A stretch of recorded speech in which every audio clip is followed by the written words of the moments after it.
Next concept जो भी हम डिस्कस करेंगे थोड़ा सा एडवांस कॉन्सेप्ट है और इसको समझना बहुत ज़्यादा ज़रूरी है, because we are preparing for IIT JEE mains and advance. Okay, तो वहाँ पर ये कॉन्सेप्ट बनते हैं, तो हमको समझना बहुत ज़्यादा ज़रूरी है और थोड़ा इंटरेस्टिंग कॉन्सेप्ट है। जब कभी आप इलेक्ट्रोमैग्नेटिक थ्योरी पढ़ेंगे, ठीक है, तो यहाँ पर ये कॉन्सेप्ट यूज़ होंगे। मैं आपको जो कॉन्सेप्ट बता रहा हूँ ध्यान से समझना। It is the del operator,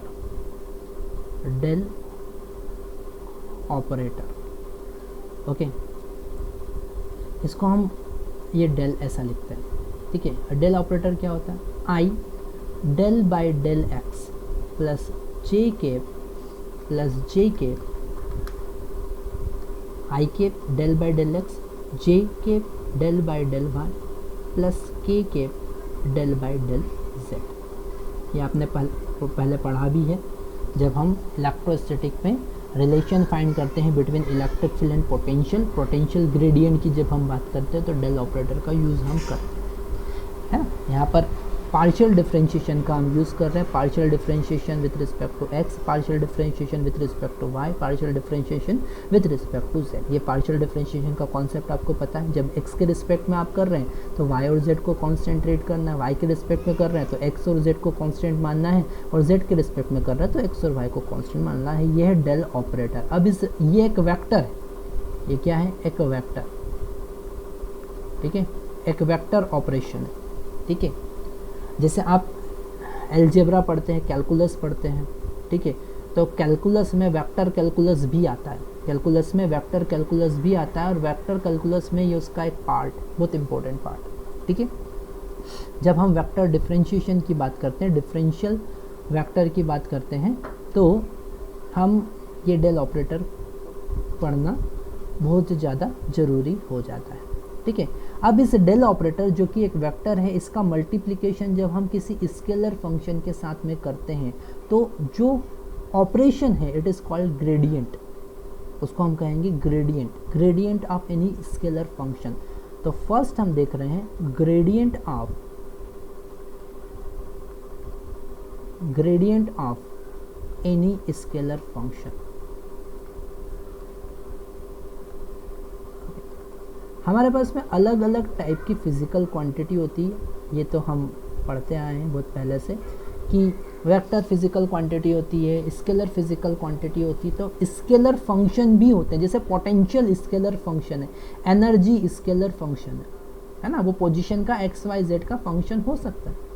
मान लेते हैं कोई फंक्शन फाई एक स्केलर फंक्शन है, एक्स का, वाई का और जेड का, 3D में बात कर रहे हैं, और जब इसका मल्टीप्लिकेशन करते हैं डेल के साथ में, आपने निकाला डेल फाई मतलब कि I cap del by del X plus J cap del by del Y plus K cap del by del Z, okay. और इस फाई का इसके साथ मल्टीप्लाई किया तो जो मिलेगा उसको हम कहेंगे ग्रेडियंट। क्या होगा ग्रेडियंट का फॉर्मूला?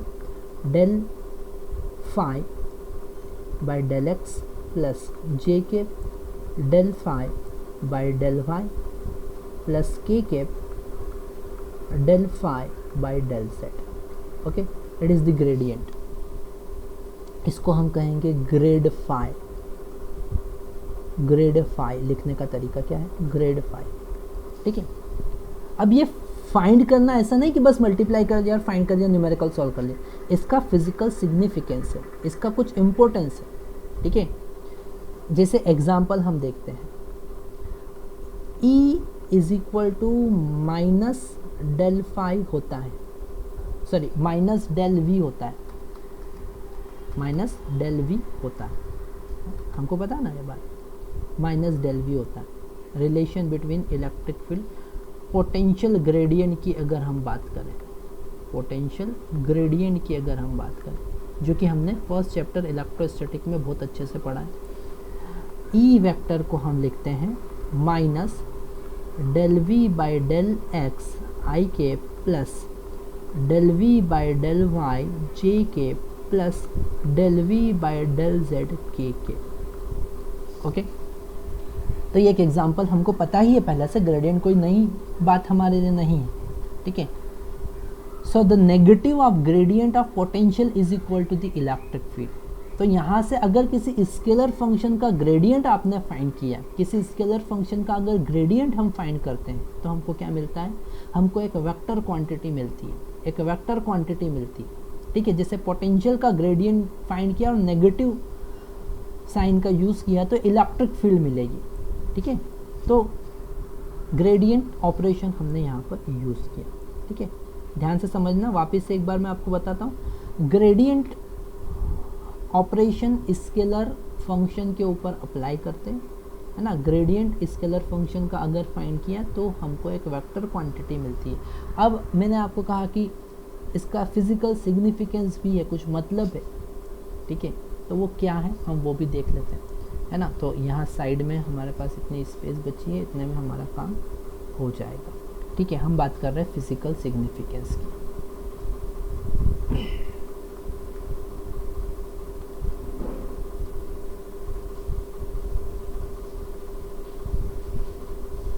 फिजिकल सिग्निफिकेंस, अब ये इसमें ग्रेडियंट का क्या फिजिकल सिग्निफिकेंस है जरा ध्यान से समझना।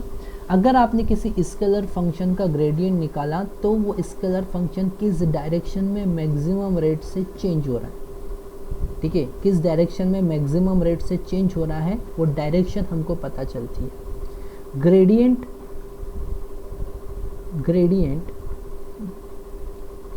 Gives the direction in which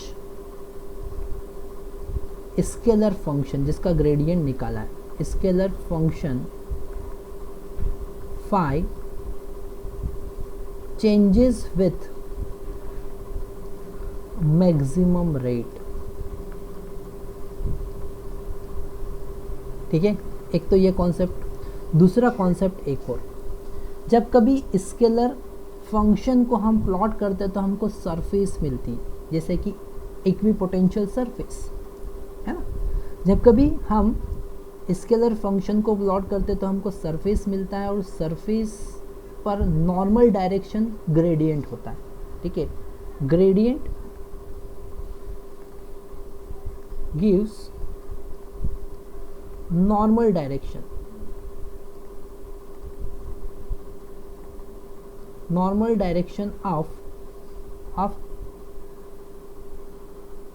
direction of any scalar surface, उस स्केलर सरफेस का नॉर्मल डायरेक्शन देगा, ठीक है ना। अगर आपने इक्विपोटेंशियल सरफेस का फंक्शन बनाया और उसका ग्रेडियंट निकाला तो वो इलेक्ट्रिक फील्ड की डायरेक्शन दे देगा, ठीक है, कि इलेक्ट्रिक फील्ड किस डायरेक्शन में होगी। और आपको पता है इलेक्ट्रिक फील्ड हमेशा इक्विपोटेंशियल सरफेस पे नॉर्मल डायरेक्शन में होती है, हमेशा इक्विपोटेंशियल सरफेस पे नॉर्मल डायरेक्शन में होती है, ठीक है।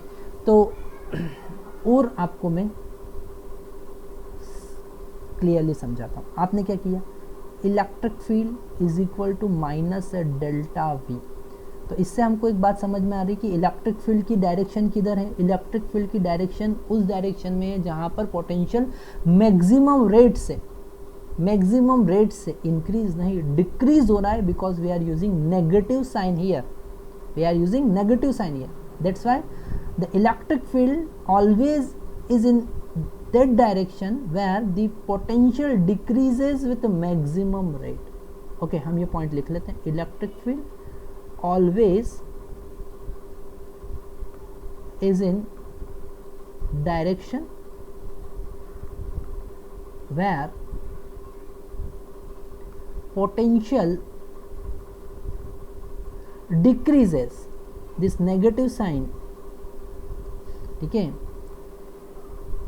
नहीं तो अभी हाल मैंने बताया आपको, यहाँ पर क्या बताया, increases maximum rate, changes with maximum rate, increment, पर यहाँ पर डिक्रीमेंट विथ मैक्सिमम रेट, ठीक है। जैसे एक पॉइंट चार्ज हम लेते हैं, ठीक है, ये पॉइंट चार्ज हमने लिया। अब इस पॉइंट चार्ज का एक पोटेंशियल सरफेस बनाया, तो हमको पता है पोटेंशियल सरफेस जो बनेगा वो एक इक्वी पोटेंशियल सरफेस बनेगा और स्फेरिकल बनेगा, मान लेते हैं r रेडियस का स्फेरिकल सरफेस बनेगा। ठीक है, equi potential surface, equi potential surface. Okay, तो इस स्फेयर का इक्वेशन, अब ये सेंटर मान लेते हैं, ये सेंटर मान लेते हैं कि 0, 0, 0, तो इस स्फेयर का इक्वेशन क्या होगा, x square plus y square plus z square equal to r square. तो यहाँ से एक स्केलर फंक्शन हमने बना लिया, कैसा, x square plus y square plus z square minus r square. एक इम्प्लिसिट फंक्शन आपने बना दिया, x square plus y square plus z square minus r square. इसका ग्रेडियंट लिया आपने, डेल फाई निकाला, आपने डेल फाई निकाला। ठीक है, इस स्केलर फंक्शन को थोड़ा सा मैं चेंज कर देता हूँ, वो होगा v, हमने v लिखा उसको क्योंकि वो पोटेंशियल का फंक्शन है, तो v। ठीक है, v। अगर इसका हमने ग्रेडियंट निकाला, डेल v निकाला, तो हमको मिलेगा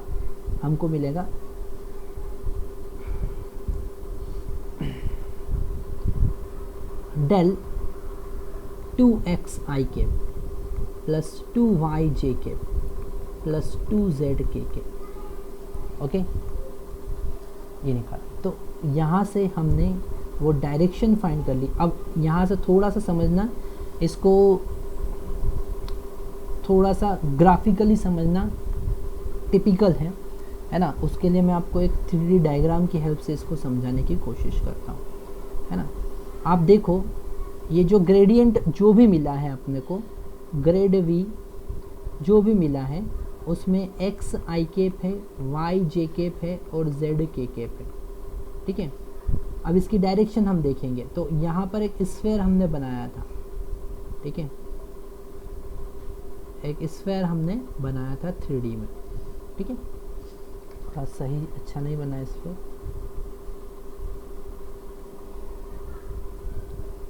ये स्फेयर हमने 3D में बनाया। अब अगर हम x डायरेक्शन में x चलते हैं, y डायरेक्शन में y चलते हैं और z डायरेक्शन में z चलते हैं, तो यहाँ इस 3D में इस स्फेयर के ऊपर एक पॉइंट पे हम पहुँचते हैं। ठीक है, एक मिनट, थोड़ा सा 3D में समझना पड़ेगा उसको आपको। x डायरेक्शन में चले, ये x एक्सिस थी, तो x डायरेक्शन में x चले, y डायरेक्शन में y चले, ये y डायरेक्शन में चले। ठीक है, और z डायरेक्शन में z चले। एक मिनट रुकना,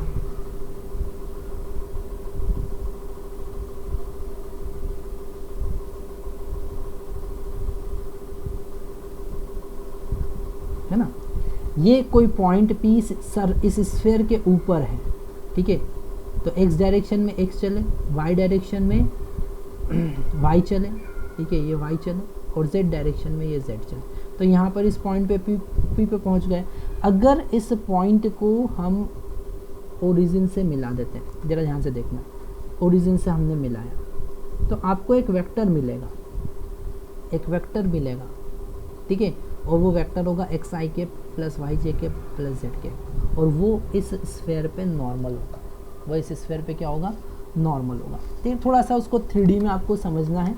इलेक्ट्रोमैग्नेटिक थ्योरी उसी का स्ट्रॉन्ग हो सकता है जिसका 3D इमेजिनेशन स्ट्रॉन्ग है। ठीक है, तो यहाँ पर आपको स्फेयर को भी कंसिडर करना है, उसके ऊपर एक पॉइंट को भी कंसिडर करना है, उसको ओरिजिन से मिलाना है, और जो वेक्टर मिलेगा वो मिलेगा आर वेक्टर, रेडियल वेक्टर। ठीक है, तो बस मैं आपको यही बताने की कोशिश कर रहा था कि अगर यहाँ पर इलेक्ट्रिक फील्ड की डायरेक्शन कैसी होगी, ऐसी परपेंडिकुलर होगी टू दी इक्विपोटेंशियल सरफेस, उस इक्विपोटेंशियल सरफेस के परपेंडिकुलर होगी। तो ये फिजिकल सिग्निफिकेंस है ग्रेडियंट का, ग्रेडियंट का फिजिकल सिग्निफिकेंस है, जिसमें हमने देखा कि हमको मैक्सिमम रेट ऑफ चेंज तो पता चलेगा ही सही, और हमको नॉर्मल डायरेक्शन भी पता चलती है। ठीक है, जैसे सबसे बेस्ट एग्जांपल है, अगर आप पोटेंशियल, इलेक्ट्रिक पोटेंशियल का ग्रेडियंट लेते हैं और आगे नेगेटिव साइन लगाते हैं, तो it will give us the direction of electric field. It is equal to the electric field. This concept is very important of gradient. ठीक है.